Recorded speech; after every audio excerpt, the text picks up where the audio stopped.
From JBS Studios in Greater New York, this is the JBS News Update with Teisha Bader. I'm Teisha Bader with the JBS News Update for Wednesday, August the 10th, 2022.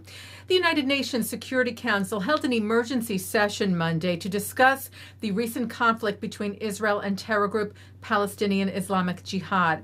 Director of UN Relations and Strategic Partnerships for the Simon Wiesenthal Center, Eric Greenberg, monitored the meeting and reported that a dozen nations spoke at the session, most of them condemning or criticizing only Israel for aggression, disproportionate attacks, and blaming the Jewish state for civilian deaths.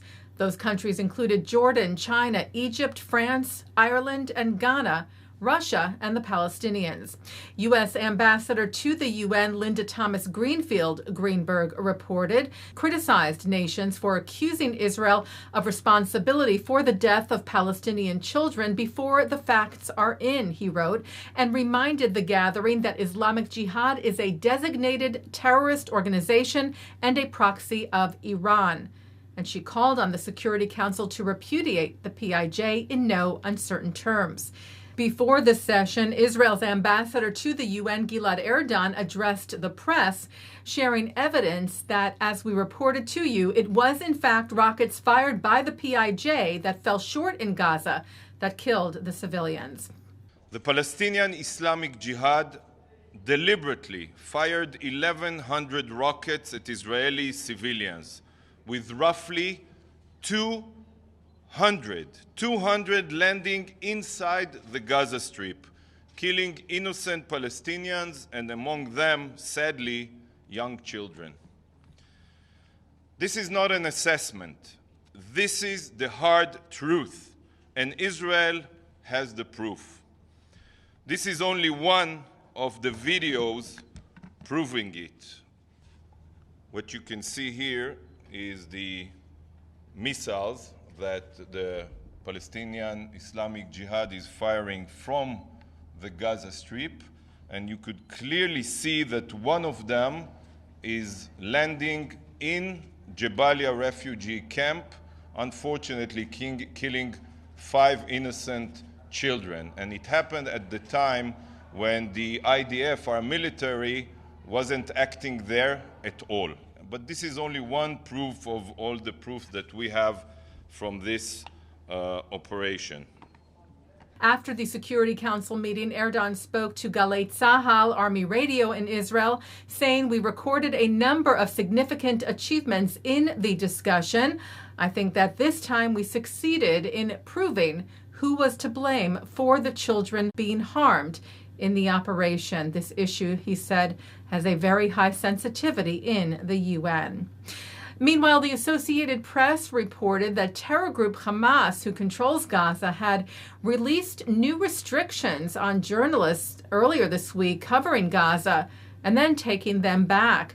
This according to a statement of the Foreign Press Association, who said that the new guidelines had ordered the press not to report on civilians in Gaza killed by rockets misfired by Palestinian terrorists, and to blame Israel for the escalation in violence, with the FPA saying that such a move would have constituted a severe, unacceptable, and unjustifiable restriction on the freedom of the press. The regulations were then reversed.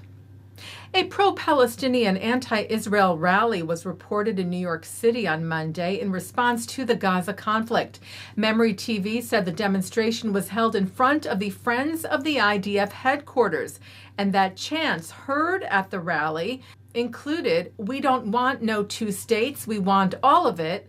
If you stand for Israel, you stand for death and destruction, and we don't want no Zionists here."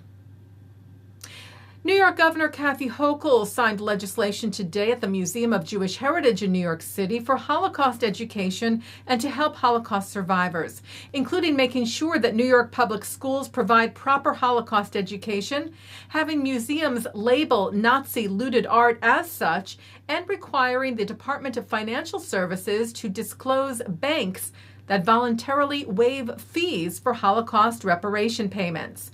Several Holocaust survivors were present at the signing today, as well as sponsors of the legislation. The Times of Israel reports that Morocco's national wrestling team will be competing for the first time in Israel later this month, taking part in the Wrestle for Peace Slavin Halfin Weinberg and Gottfreund Memorial Tournament, which commemorates the 50th anniversary of the murder of 11 Israeli athletes by Palestinian terrorists at the Olympic Games in Munich in 1972. Mark Slavin and Eliezer Halfin were wrestlers, Moshe Weinberg was a coach, and Yosef Gottfreund a referee. The tournament, taking place in Beersheba August the 25th and 26th, also includes competitors from the U.S., Germany, Switzerland, Greece, and Tajikistan. In the letter of acceptance to Israel's invite, Moroccan official and president of United World Wrestling's African Council, Fouad Mescout, wrote, "May sports always serve world peace and friendliness between nations." Taking a look now at our programming for tonight on JBS for Wednesday, August the 10th at 7 o'clock, it's Talmud Study. At 7:30, Abigail Pogrebin speaks with Annie Polland on In the Spotlight.